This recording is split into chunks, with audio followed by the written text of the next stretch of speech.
Estimate the answer to the following question. 813 multiplied by 19.8 divided by 97.6. Now the key word in this question is the word estimate, which means we only want an approximate answer to the question. We do not want to work out the exact value, and if you work out the exact value in an exam, you will not get any marks. So it's important to read the question carefully. In order to estimate an answer for the following, we're going to round each of the numbers in the question to one significant figure. I'm just going to do a quick example of rounding numbers to one significant figure. So if we're rounding 813 to one significant figure, that means we want to represent 813 using one important number, and the rest of the numbers can just be represented as zeros. So the first significant figure is 8, so we're going to drop a line after the 8. And we're looking at the number after the line. Now if this number here is 5 or above, then the 8's going to round up to a 9. Now in our example, it's only a 1, so the 8 is going to stop as an 8. Now these numbers can just be represented as zeros. So we've got a 0 there and a 0 there. Therefore, 813 to one significant figure is 800. And as you can see, we've only got one important figure, and then the rest of the digits are just zeros. And also, you can see that 813 is roughly the same as 800. Okay, so we're going to round 813 to one significant figure, which is 800. Then we're going to multiply that by 19.8 to one significant figure, which is 20. And then we're going to divide that by 97.6, which is 100 to one significant figure. Now we're going to multiply the top line first. So we've got 8 times 2, which is 16.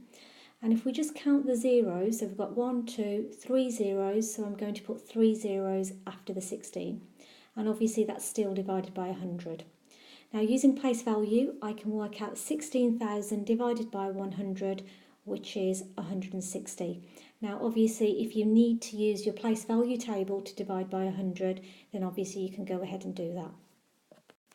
Estimate the answer to 637 divided by 3.2 multiplied by 9.6. So 637 becomes 600, 3.2 becomes 3, and 9.6 becomes 10.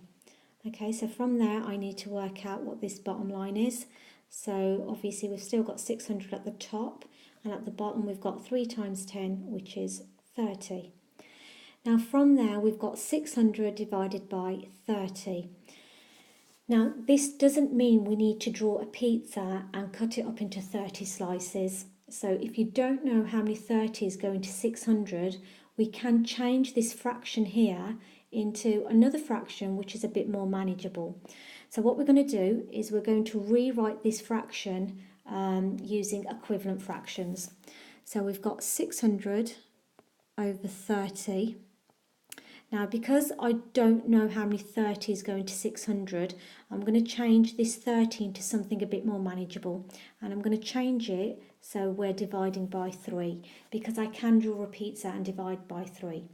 So how do you get from 30 to 3? Well, you've divided by 10. So because I want to keep the fraction the same, I'm also going to divide the top by 10 as well. So we've got 600 divided by 10, which is 60. Now, just want to make clear that I haven't actually changed the value of the fraction. So this here is exactly the same as this here. These two are equivalent fractions because I've divided the bottom by 10 and I've divided the top by 10 as well. So 600 divided by 30 is exactly the same as 60 divided by 3. These two, they're the same thing. Okay, so 60 divided by 3 is a bit more manageable. So you can use a pizza if you don't know what the answer is, but 60 divided by 3 is 20. So therefore 600 divided by 30 is also 20.